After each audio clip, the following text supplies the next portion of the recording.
মৎস্য সপ্তাহ 2025 উপলক্ষে বরিশালের কীর্তনখোলা নদীতে এই মুহূর্তে নৌ র্যালি অনুষ্ঠিত হচ্ছে এবং এই নৌ র্যালিতে বরিশালের বিভিন্ন ধরনের যারা কোস্টগার্ড রয়েছে, ফায়ার সার্ভিস রয়েছে, নৌ পুলিশ রয়েছে এবং মৎস্য যারা জেলেরা রয়েছে তারাও কিন্তু অংশগ্রহণ করেছে। এবং এই মুহূর্তে যদি আমি একটু দেখাই যে যিনি পুরো কীর্তনখোলা নদী জুড়ে কিন্তু এখন একটি রঙিন র্যালি চলছে, যেখানে বিভিন্ন ধরনের যারা যান রয়েছে সেগুলো নিয়ে কিন্তু তারা এই র্যালিতে অংশগ্রহণ করেছেন। বিশেষ করে মৎস্য ইলিশ ও মৎস্য অধিদপ্তরের যারা কর্মকর্তা রয়েছেন, বাংলাদেশ কোস্টগার্ড রয়েছে, এছাড়া নৌ পুলিশ রয়েছে, ফায়ার সার্ভিসের যারা কর্মী রয়েছে, নৌ পুলিশ যারা রয়েছে, তারা সবাই কিন্তু এখানে স্বতঃস্ফূর্তভাবে অংশগ্রহণ করেছে। এবং যারা জেলেরা রয়েছে তারাও কিন্তু তাদের যে ট্রলারগুলো রয়েছে সেই ট্রলার নিয়েই কিন্তু তারা এই নদীতে নেমে পড়েছেন এবং এই নৌ র্যালিতে অংশগ্রহণ করেছেন। এবং আরেকটু জানিয়ে রাখি, নৌ র্যালিতে বরিশালের দেশের এখন বর্তমান যে মৎস্য উপদেষ্টা রয়েছেন তিনি কিন্তু যুক্ত রয়েছেন এবং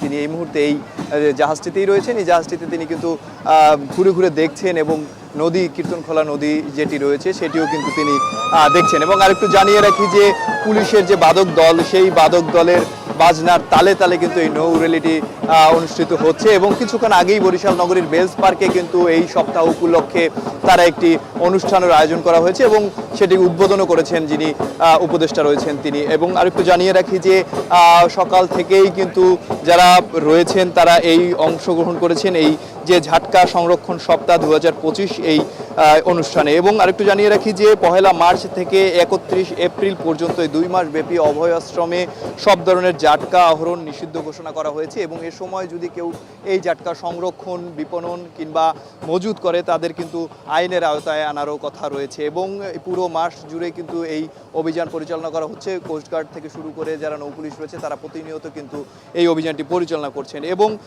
যিনি রয়েছেন উপদেষ্টা মণ্ডলী, তিনি আসলে সকালে কিন্তু ভিলেজ পার্কে একটি অনুষ্ঠানে তিনি অংশগ্রহণ করেছেন, প্রধান অতিথি হিসেবে অংশগ্রহণ করেছেন। এবং মৎস্য প্রাণী সম্পদ মন্ত্রণালয়ের যিনি উপদেষ্টা ফরিদা আক্তার, তিনি এই মুহূর্তে এই জাহাজটিতে রয়েছেন এবং বরিশালের যে কীর্তনখোলা নদী সেটি কিন্তু তিনি পরিদর্শন করছেন। এবং এই যে বরিশাল অঞ্চল, এই অঞ্চলটি কিন্তু একসময় ইলিশ মাছের জন্য বেশ বিখ্যাত ছিল। বেশ কয়েক বছর ধরে ইলিশের উৎপাদন যেরকমভাবে কমেছে সেরকমভাবে কিন্তু সরবরাহ এই অঞ্চলে কমে গেছে, যার কারণে কিন্তু বিভিন্ন সময় আমরা দেখি যে বিভিন্ন ধরনের অভিযান পরিচালনা করা হয়, বিভিন্ন ধরনের নিয়ম নীতি কিন্তু জেলেদেরকে দেখানো হয় যাতে করে এই যে মৎস্য সম্পদ সংরক্ষণ করা যায়, একই সাথে এই উৎপাদনটা বাড়ানো যায় যাতে করে বাংলাদেশের মানুষ ইলিশের যে স্বাদ সেটি পরিপূর্ণভাবে নিতে পারে। এবং নৌবাহিনীর একটি জাহাজও কিন্তু এই বহরে যুক্ত হয়েছে এবং বহরটি বরিশাল কীর্তনখোলা নদীর ডিসি ঘাট থেকে শুরু হয়েছে এবং চরমোনা এলাকা পর্যন্ত কিন্তু এটি যাবে, তারপরে আবার তারা কিন্তু ফিরে আসবে এমনটাই কথা রয়েছে। এই মুহূর্তে দেখছেন যে এই জাহাজটিতে যারা মৎস্য কর্মকর্তা রয়েছেন, বিভিন্ন পর্যায়ের নৌবাহিনীর সদস্যরা রয়েছেন, এছাড়া বিভাগীয় কমিশনার, পুলিশ কমিশনার থেকে শুরু করে যারা প্রশাসনিক কর্মকর্তারা রয়েছেন তারা কিন্তু রয়েছেন। এবং যিনি মৎস্য প্রাণী সম্পদ উপদেষ্টা রয়েছেন ফরিদ আক্তার, তিনিও কিন্তু এই মুহূর্তে এখানে আলোচনা করছেন এবং সবার সাথে কথা বলছেন এবং এই পুরো কিন্তু তিনি আসলে দেখছেন। এবং কীর্তনখোলা নদী কীরকম সেটিও কিন্তু একটু আমরা দেখেছি, তিনি সামনে থেকে দেখেছেন। এবং দুই পাশে যে বর্ণাঢ্য র্যালি হচ্ছে এই মুহূর্তে, সেই র্যালিটিও কিন্তু তিনি উপভোগ করেছেন। এবং সব জাহাজগুলোই সুসজ্জিতভাবে কিন্তু নিয়ে আসা হয়েছে এবং বাদক দল যারা রয়েছেন পুলিশের তারা কিন্তু বাজনা বাজাচ্ছেন, সেটিও কিন্তু এই নদীর মধ্যেই আসলে বাজাচ্ছেন। একটি জিনিস জানিয়ে রাখি যে বরিশালের এই অঞ্চলটিতে যে ইলিশ রয়েছে সেই ইলিশ কিন্তু বাংলাদেশের সব জায়গায় একসময় সরবরাহ করা হতো, তবে কয়েক বছর ধরে ইলিশের উৎপাদন কমে যাওয়ায় এবং সরবরাহ কমে যাওয়ায় সেটি খুব একটা সম্ভব হচ্ছে না এবং প্রচুর বেশি দামে কিন্তু ইলিশ মানুষকে কিনে খেতে হচ্ছে। এবং বরিশালের যারা বাসিন্দা রয়েছেন তারাও ইলিশের স্বাদ থেকে কিছুটা বঞ্চিত হচ্ছেন বলা চলে। এবং সেই পরিপ্রেক্ষিতেই কিন্তু বরিশালে কিংবা ইলিশের যে অভয়াশ্রমগুলো রয়েছে সেই অভয়াশ্রমগুলোতে বিভিন্ন সময় দেখেছি আমরা বিভিন্ন ধরনের অভিযান কিন্তু পরিচালনা করে যারা প্রশাসনিক লোকজন রয়েছেন, তারা অভিযান পরিচালনা করেন। কিন্তু তারপরও দেখা যায় যে বিভিন্ন সময় আসলে যারা অসাধু ব্যবসায়ী রয়েছেন, তারা জাটকা যে ইলিশগুলো রয়েছে সেগুলো ধরে নিয়ে যাচ্ছে, যার কারণে ইলিশের উৎপাদন কিন্তু ব্যাহত হচ্ছে এবং বিভিন্ন সময় দেখা যায় যে সেই ইলিশ আসলে ছোট অবস্থায় আহরণ করে ফেলছে, যার কারণে বড় হওয়ার কোনো সুযোগ থাকছে না।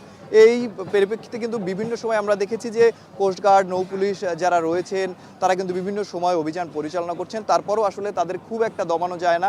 তারপরও তারা চেষ্টা করে যাতে ইলিশের উৎপাদন এই অঞ্চলটিতে বাড়ানো যায় এবং ইলিশের স্বাদ বরিশালের মানুষ যেটা গ্রহণ করবে এবং তারপর এই এই ইলিশ কিন্তু সারা দেশে সরবরাহ করা হবে এবং সারা দেশের মানুষ এই বরিশালের যে ইলিশ রয়েছে সেই ইলিশের স্বাদ নিতে পারবে, এমনটাই প্রত্যাশা করেছেন যারা অতিথিরা রয়েছেন তারা। এবং আরেকটু জানিয়ে রাখি যে এই যে মৎস্য সম্পদ সেটি রক্ষায় কিন্তু সব সময়ই দেখা যায় যে বরিশালের যারা রয়েছেন তারা কাজ করেন এবং রেলিটি এই মুহূর্তে কিন্তু বরিশাল কীর্তনখোলা নদীর বেলতলা এলাকায় রয়েছে এবং নৌবাহিনীর একটি জাহাজও আমরা দেখেছি এই বহরে যুক্ত হয়েছে। এছাড়া কোস্টগার্ডের বেশ কয়েকটি জাহাজ এবং যারা জেলেরা রয়েছেন তারাও কিন্তু তাদের ছোট ছোট ট্রলারগুলো সুসজ্জিত করে এই বহরে যুক্ত হয়েছেন এবং এই বহরের সাথে কিন্তু তারা অংশগ্রহণ করেছেন। এবং আরেকটু জানিয়ে রাখি যে বেলস পার্কে সকাল 11টার সময় এই সপ্তাহ উপলক্ষে কিন্তু উদ্বোধনী অনুষ্ঠান হয়েছে এবং সেখানে বরিশালের যারা প্রশাসনিক লোকজন রয়েছে এবং অন্যান্য মৎস্য কর্মকর্তারা রয়েছেন তারা অংশগ্রহণ করেছেন এবং এই মুহূর্তে তারা কিন্তু এই জাহাজটিতেও অংশগ্রহণ করেছেন। তারা বলছেন যে মৎস্য সম্পদ রক্ষায় তারা সবসময় অভিযান পরিচালনা করে থাকে এবং এই মুহূর্তেও কিন্তু সেটিই হচ্ছে এবং পুরো সপ্তাহব্যাপী কিন্তু এটি চলবে এবং 14 এপ্রিল পর্যন্ত এই অভিযানটি অব্যাহত থাকবে বলেও জানিয়েছেন। এবং আরেকটু জানিয়ে রাখি যে বরিশালের কিংবা বাংলাদেশের যে অভয়াশ্রমগুলো রয়েছে, ইলিশের অভয়াশ্রমগুলো রয়েছে, সেগুলো কিন্তু গত 2 মাস ধরে কিন্তু সেখানে নিষেধাজ্ঞা রয়েছে যাতে কেউ জাটকা ধরতে না পারে, সে কারণে যাতে এই মাছগুলোই বড় হয় এবং বড় হয়ে এই বরিশাল সহ দেশের চাহিদা মিটিয়ে সারা দেশের মানুষ কিন্তু এই ইলিশের স্বাদ নিতে পারে, সেই লক্ষ্যেই কিন্তু এই অভিযানটি পরিচালনা করা হচ্ছে। তো বরিশাল থেকে এই ছিল আমার কাছে সর্বশেষ।